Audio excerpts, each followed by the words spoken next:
उत्तर प्रदेश के बलिया जिले के पास स्थित एक ऐतिहासिक गांव परसिया ठाकुर। यह गांव अपनी ठाकुर हवेली के लिए मशहूर था, जहां की परंपराएं, रिवाज और अनुशासन सदियों पुराने थे। ठाकुर रणवीर प्रताप सिंह इस हवेली के सबसे बड़े और सम्मानित व्यक्ति थे। गांव के लिए भगवान जैसे। उनके छोटे बेटे अभिषेक की शादी शहर लखनऊ की पढ़ी लिखी लड़की पायल से तय हुई थी। शादी बड़ी धूमधाम से हुई और आज वही बहू पहली बार ससुराल आ रही थी। हवेली को फूलों से सजाया गया था। बड़े आंगन में रंगोली बनी थी और द्वार पर मंगल कलश रखे गए थे। सास ललिता अपनी बहू के स्वागत के लिए अपने हाथ में आरती की थाली लिए हुए द्वार पर खड़ी थी। पूरे परिवार और गांव की औरतों की निगाहें उस नई बहू पर थी, जिसने लाल बनारसी साड़ी में कदम रखा। बहू के पांव में कितना तेज है, देखो तो कैसे बिना रुके चल रही है, एक बुजुर्ग औरत ने फुसफुसा कर कहा। पायल ने घूंघट थोड़ा सा सरकाया और मुस्कुराई, मगर वो मुस्कान वैसी नहीं थी जैसी गांव की लड़कियों की होती है। वो मुस्कान एक आत्मविश्वास से भरी, नजरें नीची नहीं बल्कि सामने देखने वाली। अंदर आओ बहू, सास ने धीरे स्वर में कहा। पायल ने चावल से भरा कलश गिराया, रंगोली पर कदम रखे और अंदर आ गई। उसके आते ही हवेली में एक नई हवा चली। कुछ को यह हवा ताजगी लगी और तो कुछ तूफान का संकेत। शुरुआती रस्मों के बाद पायल अपने कमरे में आ गई। वहां अभिषेक पहले से इंतजार कर रहा था। कैसा लग रहा है यहाँ आकर? उसने मुस्कुराकर पूछा। जैसे किसी दूसरे युग में आ गई हूँ, पायल ने सहजता से कहा। अभिषेक थोड़ी देर चुप रहा, फिर धीरे से बोला, थोड़ा वक्त लगेगा और सब तुम्हें अपना लेंगे। पायल ने उनकी तरफ देखा और कहा, शायद उन्हें मुझे अपनाने की जरूरत नहीं पड़े, मुझे उन्हें बदलना है। यह वाक्य हवा में जैसे बिजली बनकर कौंध गया। किसी को नहीं पता था कि लड़की जो इतनी आत्मविश्वास से आई है, वह अपने आने वाले समय में इस हवेली की जड़ें हिला देगी। शाम को रसोई में पहली रसोई की रस्म थी। सभी को उम्मीद थी कि बहू कुछ मीठा बनाएगी, मगर पायल ने सबके सामने कह दिया, मैं खाना नहीं बनाऊंगी। मैं इस घर में बहू बनकर आई हूँ, बावर्ची नहीं। हवेली में जैसे बम फट गया। सास के हाथ से चाय की प्याली गिर गई। चुपचाप खड़ा हर नौकर, हर बुजुर्ग, हर सदस्य दंग रह गया। ठाकुर साहब ने गुस्से में दरवाजा खोला और गरजते हुए बोले, ये क्या बेहूदगी बात है बहू? पायल ने बिना डरे कहा, मैं शहर से हूँ, जहाँ औरतें किचन तक सीमित नहीं रहती। आप लोगों को आदत नहीं न ऐसी बहू की, पर अब डालनी पड़ेगी। रात होते होते गांव में खबर फैल गई, ठाकुर साहब की बहू बेशर्म है। पहली रात ही खाना बनाने से इनकार कर दिया, लेकिन पायल को कोई फर्क नहीं पड़ता। वह अपने कमरे में बैठी आईने में खुद को देख रही थी और बोली, शुरुआत हो चुकी है, अब सिर्फ इंतजार है उस पल का जब सब सच्चाई देखेंगे। ठाकुर हवेली के बुजुर्ग औरतें आंगन में बैठी कानाफूसी कर रही थीं। पहले ही रात में इतना तमाशा, अब तो ये बहू सारे घर को सिर पर उठा लेगी। कहीं कोई जादू टोना तो नहीं करवा रखा इसने? इसकी आंखें बहुत तेज हैं। रात के 8 बजे थे। खाना सबने चुपचाप खाया, बिना किसी चर्चा के। पायल के इनकार ने पूरे परिवार को अजीब सी उलझन में डाल दिया था। ठाकुर रणवीर प्रताप सिंह ने आदेश दिया था कि अब कोई भी इस बहू से ज्यादा बोलचाल ना रखे, ये लड़की घर के संस्कार बिगाड़ेगी। लेकिन पायल अपने कमरे में आईने के सामने खड़ी खुद से बातें कर रही थी। एक शुरुआत हो चुकी है और हर शुरुआत में थोड़ा बवाल जरूरी होता है। रात के 10 बजे अभिषेक कमरे में आया। चेहरे पर तनाव साफ था। पायल, ये सब क्या था? तुम जानती हो ना पापा को गुस्सा कितना तेज आता है। जानती हूँ, लेकिन अगर औरतें डर डर कर जिएंगी तो फिर बदलने का मौका कब मिलेगा? अभिषेक चुप हो गया। वो पायल की सोच समझ नहीं पा रहा था। मैं चाहती हूँ तुम मेरा साथ दो अभिषेक। मैं इस हवेली को बचाने आई हूँ, मगर कुछ चेहरों को बेनकाब किए बिना ये मुमकिन नहीं। अभिषेक की आंखों में सवाल थे, मगर वो खामोश रहा। अगली सुबह पायल खुद ठाकुर साहब के कमरे में गई। सब चौंक गए। कोई बहू बिना बुलाए ठाकुर साहब के कमरे में कैसे जा सकती है? आपसे बात करनी है ठाकुर साहब। ठाकुर रणवीर प्रताप अखबार पढ़ते पढ़ते रुक गए। नजरें ऊपर उठी, तीखी और भारी। कहो। मैं इस घर की बहू हूँ, लेकिन मैं सिर्फ रस्में निभाने नहीं आई हूँ। आप अपने बड़े बेटे की मौत को दुर्घटना बताते हैं, लेकिन मैं जानती हूँ वो एक साजिश थी। ठाकुर साहब के हाथ कांप गए। वो चौंके। तुम क्या बक रही हो? सच्चाई सुन लीजिए। मैं अमित भैया की मौत की असली वजह जानती हूँ, और मैं इस घर में उनकी सच्चाई सामने लाने आई हूँ। एक सन्नाटा कमरे में भर गया। ये कोई मामूली बहू नहीं थी, ये तो भूचाल थी। ठाकुर साहब गुस्से से बोले, तुम्हें क्या लगता है हम सब कुछ नहीं जानते? वो एक्सीडेंट था। पायल ने आंखों में सीधे देखा। नहीं, वो मर्डर था, और उस मर्डर के पीछे इस घर का ही कोई सदस्य था। ठाकुर साहब उठे, दीवार पर टंगी तलवार की ओर देखा, लेकिन फिर खुद को रोका। तुम्हें इस घर में रहना है या नहीं? सोच लो बहू। रहना है, और जब तक इंसाफ नहीं दिलाऊंगी जाऊंगी भी नहीं, चाहे आप मुझे बेशर्म ही क्यों न कहते रहो। उस रात हवेली में कई दरवाजे बंद हुए, लेकिन कई रहस्य खुलने लगे थे। पायल अब इस हवेली की बहू नहीं, एक मिशन पर आई औरत थी। तीसरी सुबह हवेली में एक सन्नाटा था। पायल की बातें अब सिर्फ ठाकुर साहब तक सीमित नहीं रहीं। धीरे धीरे घर की औरतों में भी फुसफुसाहट शुरू हो गई थी। दोपहर के वक्त जब सब सो रहे थे, पायल हवेली के पुराने हिस्से में गई। वह जहां अमित का कमरा था, जिसे उनकी मौत के बाद बंद कर दिया गया था। दरवाजे पर जाले लगे थे, और धूल की मोटी परत ने जाहिर कर दिया था कि सालों में कोई उधर गया ही नहीं। पायल ने चाबी निकाली। ये चाबी उसे अभिषेक ने रात को चुपचाप दी थी। पायल, मैं नहीं जानता तुम्हारा शक कितना सही है, लेकिन अगर तुम्हारे सवाल मेरे भाई को इंसाफ दिला सकें तो ये लो। कमरा खोला तो एक पुरानी खुशबू, तस्वीरों की चुप्पी और दीवारों की चीखें सामने आ गईं। सब कुछ वैसा ही था जैसा अमित छोड़कर गया था। टेबल पर एक पुरानी लाल डायरी थी, जैसे किसी ने जानबूझकर उसे वहीं छोड़ दिया हो। पायल ने कांपते हाथों से पहला पन्ना खोला। 15 मार्च 2019। मुझे डर लगने लगा है। अब कोई है जो मेरी हर हरकत पर नजर रख रहा है। अभिषेक को बताने की कोशिश की, लेकिन वह खुद उलझा है। पापा मुझसे बात नहीं करते अब, और मम्मी डरती हैं। पायल ने तेजी से पन्ने पलटे। 21 अप्रैल। मैंने उस रात कुछ देखा जो नहीं देखना चाहिए था। मम्मी की आंखों में डर, और उस आदमी की आवाज जो ठाकुर साहब के कमरे से आ रही थी, और जो कमरे में चुपचाप ठाकुर साहब के आता था। मुझे शक है कि हवेली के पुराने तहखाने में कुछ छुपाया गया है। 5 मई। अगर कुछ हो जाए तो यह डायरी पायल तक पहुंचे। उसे बताओ कि मैं उससे बहुत प्यार करता था, और इस परिवार के झूठ के नीचे दबना नहीं चाहता था। पायल की आंखों में आंसू बहने लगे। ये सिर्फ डायरी नहीं थी, ये एक मरते हुए इंसान की पुकार थी। अचानक दरवाजे पर किसी कदमों की आहट हुई। पायल ने डायरी छुपाई और खुद को संभाला। सामने खड़ी थी जया, अभिषेक की चचेरी बहन। बहू रानी, अब तुम उस हिस्से में भी पहुंच गई।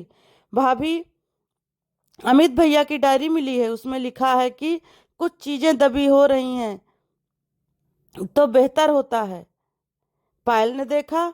जया की आंखों में एक अलग किस्म की सर्दी थी, जैसे वह कुछ जानती हो। आप जानती हैं ना कि क्या हुआ था? जया मुस्कुराई। जानती हूँ, लेकिन बोलूंगी नहीं, क्योंकि सब सच सबको हिला देगा।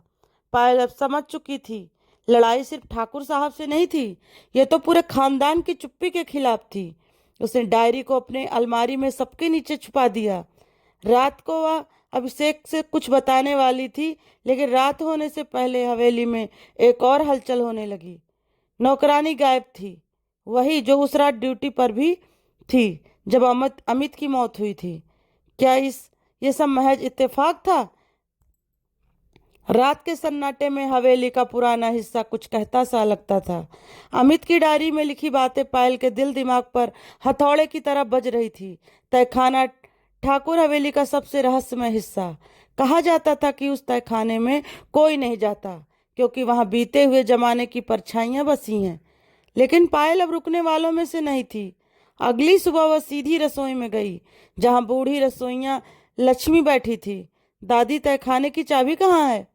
लक्ष्मी का हाथ कांप गया, उसके चेहरे का रंग उड़ गया। बहू जी, वो तो ठाकुर साहब के पास ही है, पर आप उधर क्यों पूछ रही हैं? क्योंकि तहखाने में ही वो जवाब छिपे हैं जो अमित की मौत की गुत्थी सुलझा सकते हैं। लक्ष्मी कुछ नहीं बोली, बस सिर झुका लिया। लेकिन कुछ ही देर में जब पायल अपने कमरे में पहुंची तो बिस्तर पर तहखाने की चाबी रखी थी। कोई था जो बिना सामने आए उसके साथ दे रहा था। रात 1 बजे हवेली में सन्नाटा था। पायल ने चुपचाप तहखाने की तरफ कदम बढ़ाए। पत्थरों की दीवारें और लोहे की सीढ़ियों से उतरते हुए वह जैसे समय की गर्त में जा रही थी। नीचे पहुंचते ही एक अजीब सी सड़ांध और नमी की महक आई। दीवारों पर टिमटिमाती दीपक की रोशनी में वो जगह ऐसे कब्रिस्तान से कम नहीं लग रही थी। फिर उसे दिखा एक लोहे का संदूक, भारी जंजीरों से बंधा हुआ। जैसे ही पायल ने उसे खोलना चाहा, एक दस्तावेज फर्श पर गिरा। उसमें लिखा था, गोपनीय, ठाकुर कुरवंश की सच्चाई। उस दस्तावेज में लिखा था, अमित ने हवेली के पुराने सौदों की फाइल में कुछ ऐसा देखा था जिससे पूरा परिवार बदनाम हो सकता था। ठाकुर साहब का किसी राजवीर सिंह नाम से के आदमी से गुप्त समझौता था, जिसमें हवेली की जमीन के टुकड़े के बदले में लड़कियों की तस्करी का नाम जुड़ा था। अमित जब सच्चाई जान गया तो उसे पागल करार दे दिया गया और फिर उसकी मौत एक हादसा नहीं, साजिश थी। तभी पीछे से एक परछाई तेजी से निकली।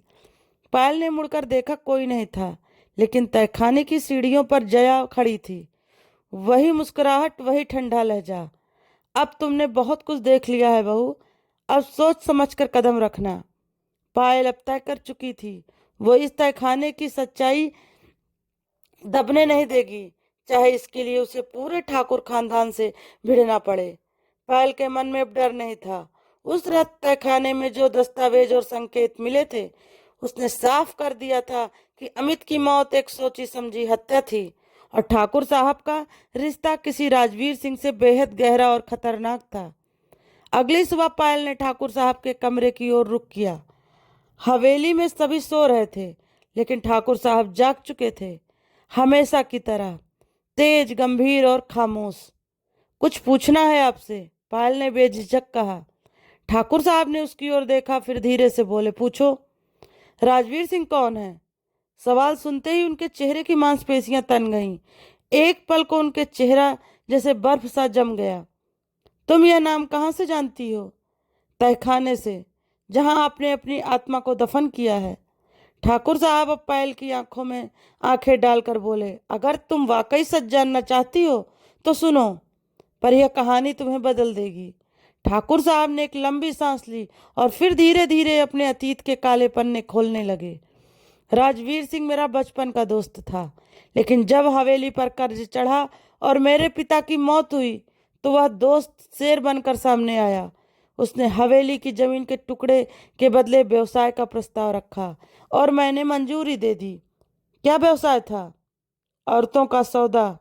जवान लड़कियों को उनके घरों से बहला फुसला कर बाहर भेजा जाता था और ये सब होता था इस हवेली की दीवारों के पीछे। पायल की रूह कांप गई। और अमित, उसे जब ये सब पता चला तो वो बेकाबू हो गया। उसने राजवीर का सामना किया और ठाकुर साहब चुप हो गए। क्या आपने उसे मारने दिया? मैंने उसे पागल करार देकर अस्पताल भिजवा दिया, लेकिन राजवीर ने उसे वहीं मार डाला। पायल अब फूट फूट कर रो रही थी, लेकिन उसकी आंखों में अब डर नहीं, आग थी। आपने जो किया उसके लिए उसको सजा जरूर मिलेगी बहू। तू सजा दे सकती है तो ले, लेकिन ध्यान रहे, तू अब सिर्फ इस घर की बहू नहीं, इस घर की मालकिन भी है। जो सच जानती है उसका बोझ भी उठाना पड़ेगा। पायल उठी और तेज कदमों से वहां से निकल गई। उसका अगला लक्ष्य राजवीर सिंह था। पायल ने अब तय कर लिया था कि उसे राजवीर सिंह तक पहुंचना है और इस हवेली में जो गुनाहों की बदबू उठती है उसे हमेशा के लिए मिटाना है। ठाकुर साहब का दूसरा चेहरा सामने आ चुका था, लेकिन अब असली शिकार तो वही था जो पर्दे के पीछे से डोर खींचता था, राजवीर सिंह। पायल ने एक निजी जासूस से संपर्क किया जो उसके पिता के दोस्त का बेटा था, करण। करण ने 3 दिन में राजवीर की पूरी गतिविधियां उसकी आंखों के सामने रख दी। वो अब शहर से बाहर के एक फार्म हाउस में रहता है। वहां हर शुक्रवार को पार्टी होती है, लेकिन उसका असली धंधा उसी पार्टी में होता है, करण ने कहा। पायल ने बिना समय गंवाए वहां पहुंचने का रास्ता निकाला। इस बार एक बेशर्म बहू नहीं, एक बहादुर औरत के रूप में उसने फार्म हाउस में एक नौकरानी बनकर घुसपैठ की। रात के 11 बजे, जब संगीत और शराब की तेज महक चारों ओर फैली थी, तभी एक रूम में उसने देखा पर्दे के पीछे छुपा राजवीर एक 16 साल की लड़की को बेचने की तैयारी कर रहा था। पायल ने अपने फोन पर सब रिकॉर्ड किया, लेकिन तभी उसकी नजर पड़ गई एक तस्वीर पर। तस्वीर में अमित था और उसके साथ था राजवीर, और बीच में एक और चेहरा, अमित की माँ। ये कैसे हो सकता है? पायल बुदबुदाई। तभी किसी ने पीछे से उसका कंधा पकड़ा। राजवीर ही था। बहुत हिम्मती हो तुम, ठाकुर की बहू बनकर आई हो और मेरी जासूसी कर रही हो। पायल डर गई, लेकिन उसने अपने फोन को अपनी चूड़ियों में छिपा लिया। तुम्हारी हिम्मत की दाद देता हूँ, लेकिन अब तुम्हें यहीं दफन करना पड़ेगा। राजवीर ने इशारा किया और 2 गुंडे पायल को पकड़ने आगे बढ़े, लेकिन तभी दरवाजा टूटा और करण पुलिस के साथ अंदर घुसा। हाथ ऊपर करो राजवीर, सब रिकॉर्ड हो चुका है। गिरफ्तारी होते ही पायल की आंखें भर आईं। अमित की आत्मा को शायद अब थोड़ी शांति मिली थी, लेकिन कहानी यही खत्म नहीं हुई, क्योंकि अब पायल को और एक रहस्य जानना था। अमित की माँ का राजवीर से क्या रिश्ता था? पायल फार्म हाउस से लौट चुकी थी। राजवीर सलाखों के पीछे था, लेकिन अब उसके सामने जो सवाल था वो उसकी आत्मा को कचोट रहा था। तस्वीर में दिखी वो औरत, अमित की माँ, आखिर राजवीर के साथ क्यों थी? पायल ने ठाकुर साहब से बात करने का निर्णय लिया। वो सीधी ठाकुर साहब के कमरे में गई और उसकी आंखों में आंखें डालकर पूछा, क्या आपकी पत्नी का राजवीर से कोई रिश्ता था? ठाकुर साहब की आंखें भर आईं।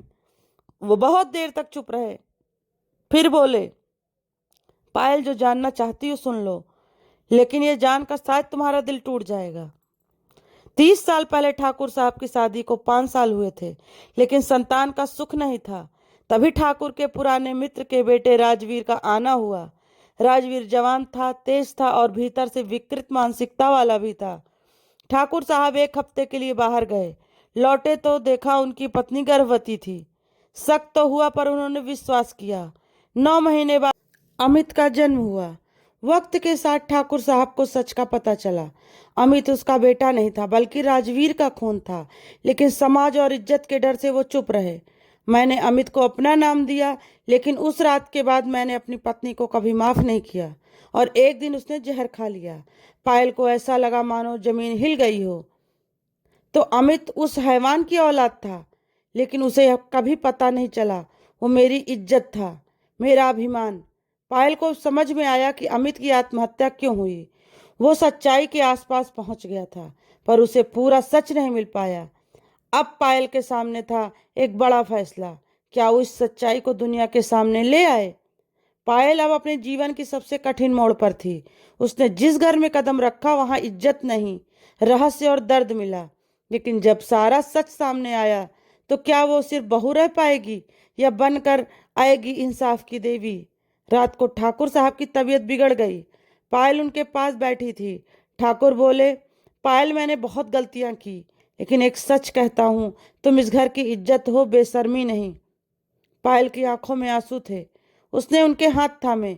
मैं अब ये हवेली छोड़कर जा रही हूँ, लेकिन जाने से पहले सब कुछ साफ कर दूंगी। अगले दिन सुबह पूरे गांव को ठाकुर हवेली में बुलाया गया। पायल ने मंच पर खड़े होकर सबको सच्चाई बताई। राजवीर के गुनाह, ठाकुर की चुप्पी, अमित की सच्चाई और अपनी लड़ाई। गांव स्तब्ध रह गया। एक बहू जिसे सब बेशर्म समझते थे, दरअसल वो उस घर की सबसे बड़ी रक्षक निकली। मैंने बेशर्मी की नहीं, बहादुरी की है। अगर किसी को मेरे कपड़ों से दिक्कत है तो वो आईना देखे, क्योंकि बेशर्म वो नहीं होता जो सच बोलता है, बेशर्म वो होता है जो झूठ को ढकता है। हजारों लोगों ने तालियां बजाई। पहली बार ठाकुर हवेली की दीवारें सच्चाई से गूंज उठी थी। पायल ने अमित की अस्थियां गंगा में विसर्जित की। उसकी आत्मा को अब शायद सुकून मिल गया था। तो दोस्तों, आपको हमारी ये कहानी कैसी लगी, प्लीज़ कमेंट करके ज़रूर बताइएगा। और अगर अच्छी लगी हो तो लाइक्स और शेयर करना ना भूलिएगा। फिर मिलते हैं दोस्तों आपसे एक नई कहानी के साथ।